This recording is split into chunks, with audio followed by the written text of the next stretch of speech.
Innovation is the ability to change, to transform, and academic innovation begins here. We are at the forefront of excellence, creativity, technology.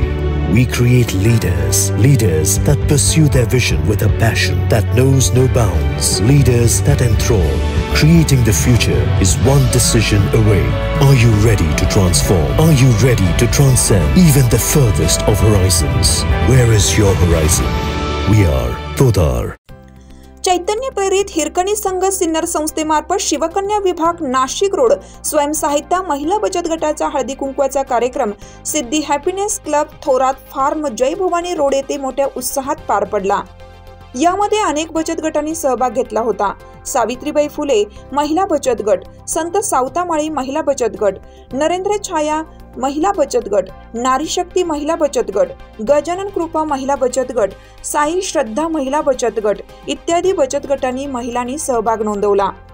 यावेळी सौ सविता जाचक यांनी सूत्रसंचालन केलं, तसेच सौ योगिता जाचक यांनी संस्थेच्या उपक्रमाबाबत महिलांना माहिती दिली। तसेच महिलांना आरोग्याविषयी मार्गदर्शन व योगाचे फायदे सौ रोहिणी विलास थोरात यांनी सांगितले।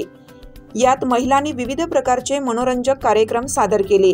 या हळदी कुंकू समारंभ यशस्वीरित्या पार पाडण्यासाठी सौ योगिता जाचक, सविता जाचक, रोहिणी थोरात, अंकिता जाचक, अंजली थोरात, जया लोणकर, अवंतिका जाचक, सीमा शिंदे, उषा जाचक, कोमल देवरे इत्यादींनी परिश्रम घेतला।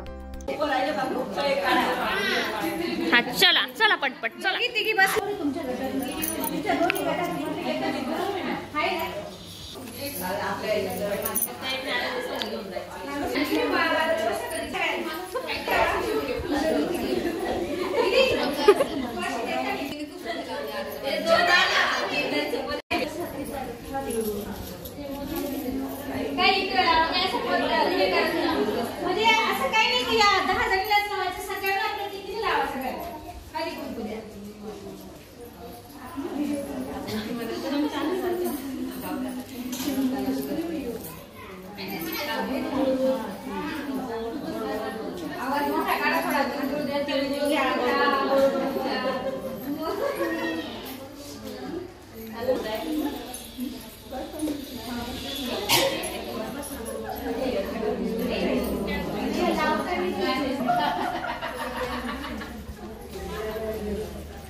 सुरुवात केलेली तर त्या महिलेने आधी महिलांच्या म्हणजे फिरून तिने जी सर्वे केला तिने गावगाव तिथे बघितलं की महिला ही फक्त घरामध्ये चूल आणि मुलाचं कामच करत असते। तिला कुठल्याही प्रकारचं स्वातंत्र्य नाही। अगदी 10 रुपये सुद्धा खर्चायची तिला किंवा स्वतःची मागण्याची सुद्धा तिच्याकडे तेवढी हिंमत नाहीये, म्हणजे ती खूप अंधणात अडकलेली। मग अशा महिलांसाठी त्यांनी एक कार्य सुरू केलं की अरे ह्या महिला जर अशा जर एवढं काम करताय, स्वतः कमवताय, बघा आता तुम्ही घरामध्ये आपण प्रत्येकाच्या असेल कोणाच्या घरामध्ये धुणे भांड्याला जर बाई ठेवलेली असेल तिला आपण पगार देतो, बरोबर की नाही? तसं आपण जे काम करतो आपण कोणाकडे पगार मागायचा? म्हणजे आपण पण एक काहीतरी काम करतोय, कमवतोच आहे ना। आपल्याला असं वाटतं पुरुष मंडळी बाहेर जाते आणि कमवते म्हणून ते फक्त पगार आणून देते, म्हणजे तेवढं कुठं काम करताय, बरोबर? ते पैसे आणून देत आहे म्हणून ते एक कामगार आहे किंवा ते कमवताय। मग आपण कमवत नाहीये का? तुम्ही जर आज तुमच्या जागेवर एखादी महिला जर कामाला ठेवली, बरोबर, तर त्या महिलेला आज तुम्ही पगार दिल्यानंतर तिला ते पैसे द्यावेच लागणार ना कामाचे। मग आज सांगा तुम्ही कुठं घरी बसलेले आहात? आपल्याला बरेच ऐकायला मिळतं की नाही तुम्ही घरीच आहात म्हणून। आपणही घरीच आहोत पण आपण काम करतोय ना, म्हणजे आपण कुठेतरी काहीतरी एक उद्योग व्यवसाय काहीतरी काम करतोय, घरातलं का होईन पण काम करतोय, म्हणजे आपण कमवतो आहे पण ते फक्त आपल्या पैशाच्या स्वरूपात दिसत नाही। ही त्यांनी कथा जाणली की नाही महिला जर शेतामध्ये राबते, घरातलं करते, म्हणजे ती पुरुषाच्या दृष्टीने काम करते। मग त्यांनी ती महिलांची जी व्यथा जाणली की नाही या महिलेने पण आज ती कमवती, स्वतःच्या पायावर उभी, फक्त तिला प्राधान्य एवढंच दिलेलं नाहीये की तिला मनमोकळ्याने बोलायची तिला संधी दिलेली नाहीये किंवा ती पगार कमवत नाहीये, पैसे आणून देत नाही म्हणून तिला काय म्हणताय की ही कमवत नाहीये। मग त्यांनी ह्या महिलांच्या व्यथा जाणल्यानंतर त्यांच्या लक्षात आलं की आपण कुठेतरी या महिलांसाठी काहीतरी करायला पाहिजे। मग त्यांनी बचत गटाच्या माध्यमातून अगदी 10 रुपयापासून, आता त्यावेळेच्या काळामध्ये महिलांना 10 रुपये पण खूप होते. म्हणजे त्यांनी 10 रुपयापासून त्यांनी बचत सुरुवात केली. मग असं 10 महिला 5 महिलांचा ग्रुप करून त्यांनी ती बचत सुरुवात केली. मग त्या महिला अशी बचत करत करत मग ही रक्कम वाढत आज आपल्या इथपर्यंत आपण पोहोचलेलो आहोत. आता फक्त आपली संस्था पुण्यामध्ये खेडमध्येच नाही तर ती एक मेन संस्था आहे, पण खूप राज्यांमध्ये बऱ्याच सगळ्या महिला त्याच्यामध्ये सामील झालेल्या आहेत. मतलब मध्य प्रदेशमध्ये आहे, इंदूरमध्ये आहे, विरार वसईला पण आहे. सगळे आता एवढे पूर्ण याच्यामध्ये राज्यामध्ये आपलं पूर्ण हे जाळं बचत गटाचं जे आहे ते पसरलेलं आहे.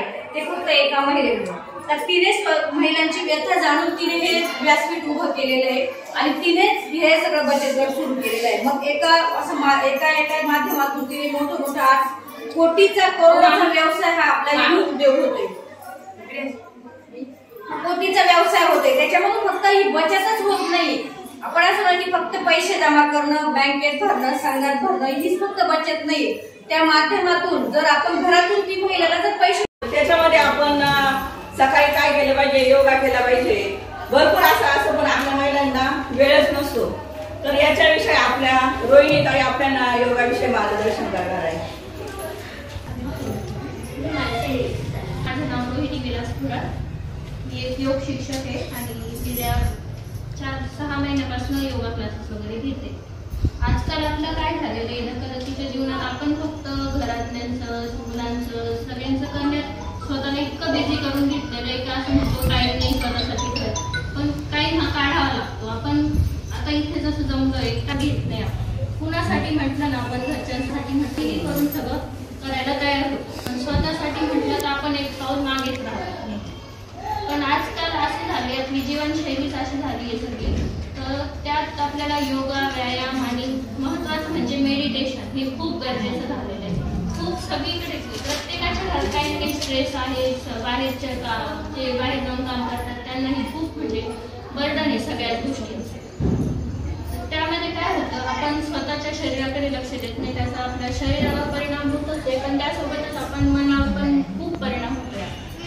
आणि या सगळ्यातून आपण एक नकारात्मक दृष्टिकोन प्रत्येकाचा कुठेतरी होत चाललाय की नाही, म्हणजे नाहीच होणार माझ्याच्याने, किंवा नाही आता आपण असं म्हटलं तरी नका योगाला येत जा असं एखादीला नाही, जर टाइमच भेटत नाही, वेळच नाहीये, मुलांचं असं असतं, यांचं कसं असतं, नाही काय करायचं, काही असं म्हणतात. म्हणजे वेळ असून पण असं असतं की आता काय थोडंसं 40च्या वर गेलं का बायकांनी कसं कंटाळा करतात की आता आपल्याला कोण पाहणार आहे असं म्हणून कंटाळतात आणि सोडून देतात. पण आजकाल गरज झाली आहे आपल्या म्हणजे शरीरात वाटतं की फक्त व्यायाम होतं का जोडणे, एकत्र आणणे. तर ज्यावेळेस आपण शरीर आणि मन याची एकत्र घेऊन घालतो त्याला म्हणतात योग.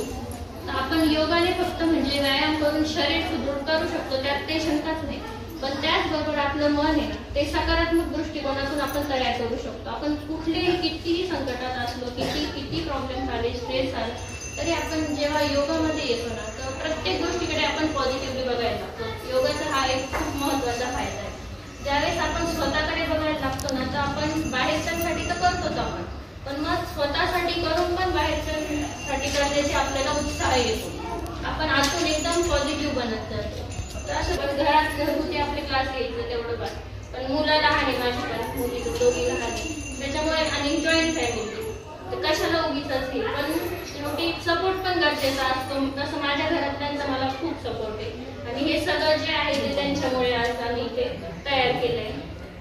तर असं म्हणजे आपण ज्यावेळेस थोडंफार स्वतःला महत्व देतो, तर जेव्हा आपण स्वतःला महत्व देतो तेव्हाच बाकीचे सुद्धा आपल्याला महत्व द्यायला लागतात. आपल्याला असं वाटतं की मी आपला विचार कोणीच करत नाही, पण आपला विचार करतात ज्यावेळेस आपण स्वतःचा विचार करतो. असं आपण करतो का स्वतःचा विचार, आपण नाही ही गोष्ट मला माझ्यासाठी करायची तर करायचीच आहे असं. मला आहे 5 जणी सुना ग, आनंद सांगू पुन्हा, आनंद सांगू पुन्हा ग, आनंद सांगू पुन्हा, आनंद सांगू पुन्हा ग, आनंद सांगू पुन्हा. मला आहे 5 जणी सुना ग, आनंद सांगू पुन्हा, मला आहे 5 जणी सुना ग, आनंद सांगू पुन्हा. हो, पहिलीचं नाव आहे चंद्रभागा.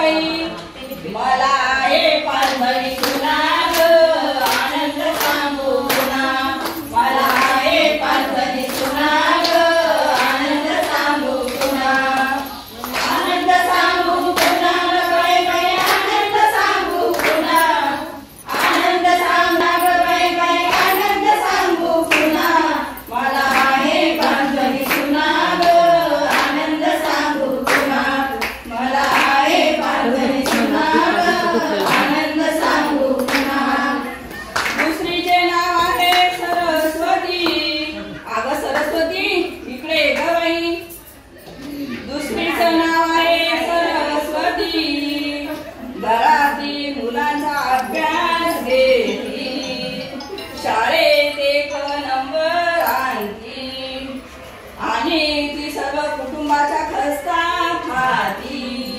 खरंच ग बाई किती सून संकटे गई पालघरी सुना ग आनंद सांगू पुन्हा मला हे पालघरी सुना ग आनंद सांगू पुन्हा आनंद सांगू पुन्हा ग बाई बाई आनंद सांगू पुन्हा आनंद सांगू पुन्हा ग बाई बाई आनंद सांगू पुन्हा मला हे पालघरी सुना ग आनंद सांगू पुन्हा मला हे पालघरी सुना ग आनंद सांगू पुन्हा तिसरीचे नाव आहे पार्वती अगं पार्वती ये ग बाई तिसरीचे नाव आहे पार्वती सर्वांच्या चुका पोटात घालती सर्वांशी हसून खेळून राहती दर रविवारी संत संघाला घेऊन जाती अगं बाई ही सून तर खूपच देव धार्मिक आहे मला हे पालघरी सुना ग आनंद सांगू पुन्हा मला हे पालघरी सुना ग आनंद सांगू पुन्हा आनंद सांगू पुन्हा ग बाई बाई आनंद सांगू पुन्हा आनंद सांगू पुन्हा ग बाई बाई आनंद सांगू पुन्हा मला हे पालघरी सुना ग आनंद सांगू पुन्हा मला हे पालघरी सुना ग आनंद सांगू पुन्हा चौथीचे नाव आहे यमुना अगं यमुना ये ग बाई आलीस का ग?